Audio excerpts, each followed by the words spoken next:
What's good, guys? Eminem Rex here, back on the video. Today, Rex 2 Wise Europe is insanely well designed, guys. So today we'll be looking at the different parts of like some things that Europe probably just does better, or some things yeah, I'd say just better, or something that I feel like we should adapt to, but that's here and there. Something, some things like I don't agree with, like Europe's certain things like paying for water or using bathroom, but that's more like in Germany. I don't know if that's whole Europe. So before we get into it, I got a couple things. If you got any more videos, guys, let us know in the comments below as well. Make sure to hit that subscribe button, guys. On the road to 200 subscribers, almost there, 30 subscribers away. So keep hitting that subscribe button, new to the channel. Also hit that like button. Let us know, guys, enjoy this video and more videos like this, and we keep coming out with them. Without further ado, let's get into the video. See what we got.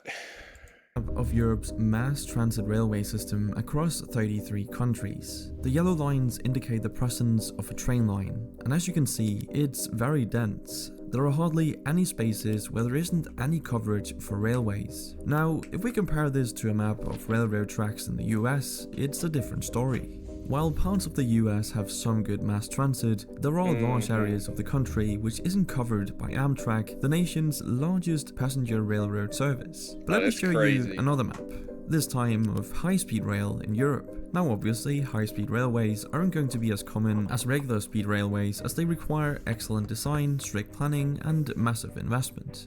And yet, as we can see, high-speed rail is present in Europe, which is a stark contrast to the US, as you can see from this map. While the US that is does a good have point. some Like, it is higher crazy that I guess we are smaller in terms of like size, or bigger, and we don't have like a more diverse railway system than they do. That is a good point. I wish we do, because the only really you see people take trains around in America is probably New York, Chicago. Probably those are the two main cities like that you see people taking trains in. Probably that's it. I don't know about anything anywhere else. Probably Washington probably takes trains there, a lot of trains there too, but those only like three I can think of that has the kind of, like the Aquila line in the Northeastern Corridor. It's hardly an effective map of transport solutions. And the Aquila line isn't really that fast either. It can reach about 150 miles per hour, but averages less than 70. This is not the case for Europe's insanely well-designed railroad system. And you have to remember that Europe's system accomplishes this while spanning 33 different nations in a very diverse continent. And I know what you're probably thinking. This is just because Europe is smaller than the United States, which simply isn't true. While the European Union is smaller than the US, continental Europe has an area that is about 1.04 times as much as the US. So we can dismiss this argument that the United States can't be that well designed because it's too big. Europe simply is better designed. But if you're American, you might not understand why railroad tracks or public transport as a whole is so important. I mean, driving a car works fine, right? Well, no, and Europe showcases why a primary focus on private transportation is so detrimental to a well-functioning transit system. Look at these maps. They show the US road network versus the EU's. And as you can see, the EU's road network is not nearly as impressive as the US's. Yeah, but it's like when cluttered. You're some of the most congested cities. Yeah, but say it looks congested on that map compared to the US. I mean, compared to Europe. In the world, European countries don't feature particularly prominently in the global rankings. This is pretty shocking information, because you'd assume that the country with a more expansive road network has, and plus also the walking too, a lot less congestion, especially considering the United States has devoted lots of time and money to their highways. So how come Europe is less congested when they have fewer roads? Well, it all comes down to disincentivizing the use of cars and, most importantly, making an attractive alternative. Europe does this by having both private and public transportation infrastructure. And also, I feel like a lot of places, Europe got a lot more closer places than US. Like, you got to drive like 2 miles to go to a gas station, where you can probably walk like certain distances to go to a gas station in Europe. Like, that's what I guess he gets to that point right there. I understand that right there.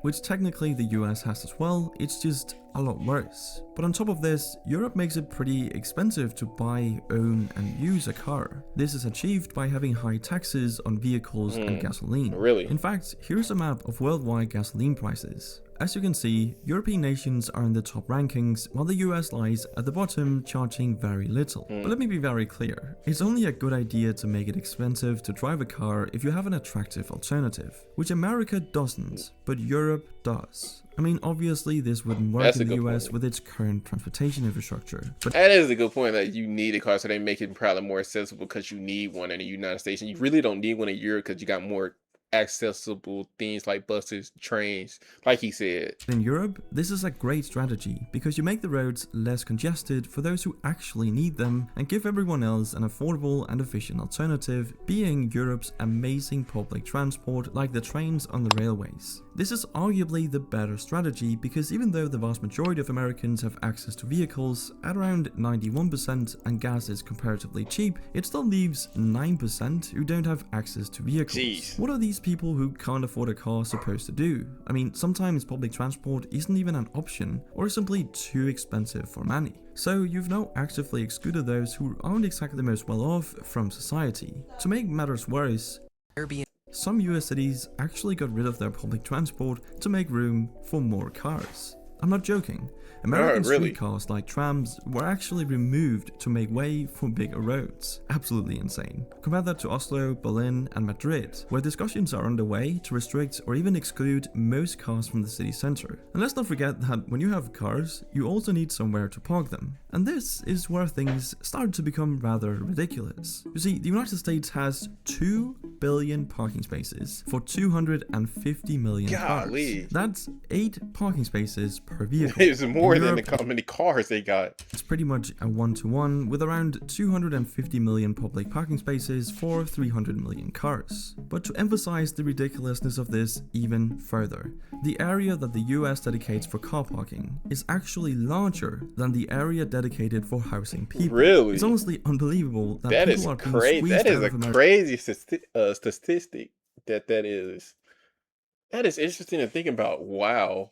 I did not know that. Cities, did not think due to regulators wanting to make more room for parking spaces. This simply wouldn't fly in the EU, as it has a whole policy dedicated to improving urban planning. See, the EU spent 115 billion euros between 2014 and 2020 to improve city design by making it smarter, greener, and more connected. Simply meaning they allocated funds to make their cities more efficient, more connected, and better for the environment. And better for the environment they really are, as the average resident in a typical Western US city, such as Los Angeles or Phoenix, contributes approximately 6 times more carbon to the atmosphere per capita than an average European city resident. This is purely the result of not having effective transport solutions, which saves resources and allows people to move about efficiently. And exactly that, moving about efficiently, is something most of Europe's citizens are able to do as a result I feel like of the European Union. I just feel like everything's just closer together in Europe compared to the US, where you can walk to certain places in Europe and you got to drive to most places because they farther from your home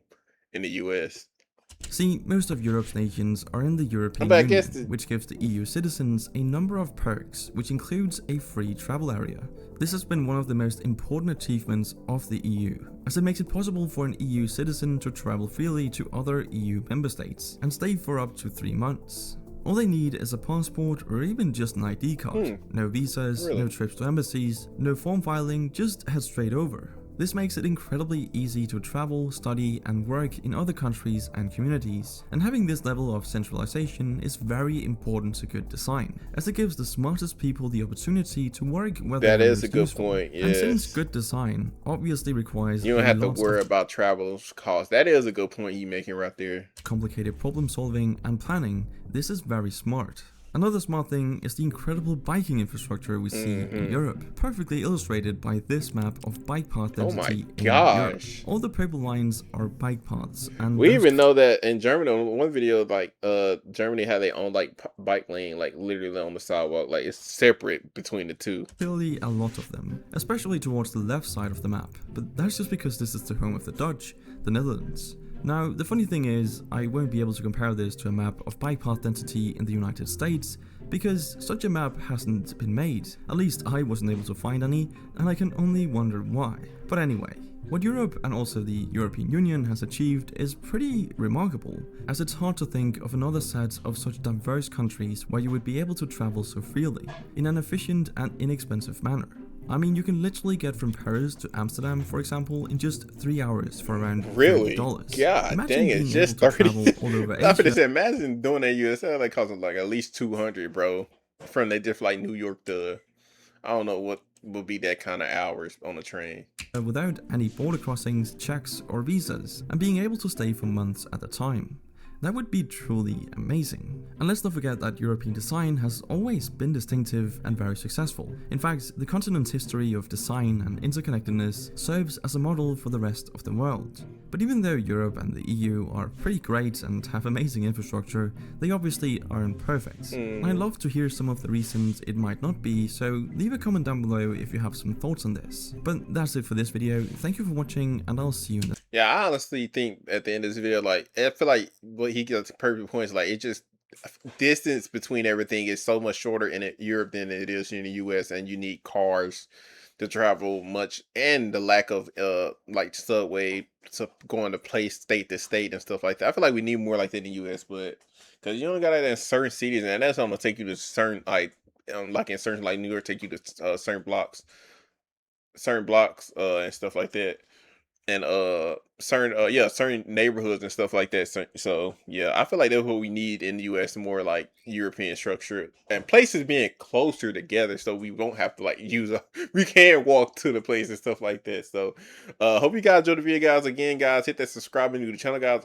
30 subscribers away from 200, so keep hitting that subscribe button if you're new to the channel. I'll say that like button as well. Comment below your thoughts and any more videos you guys want us to react to, and see you guys next video. Peace out.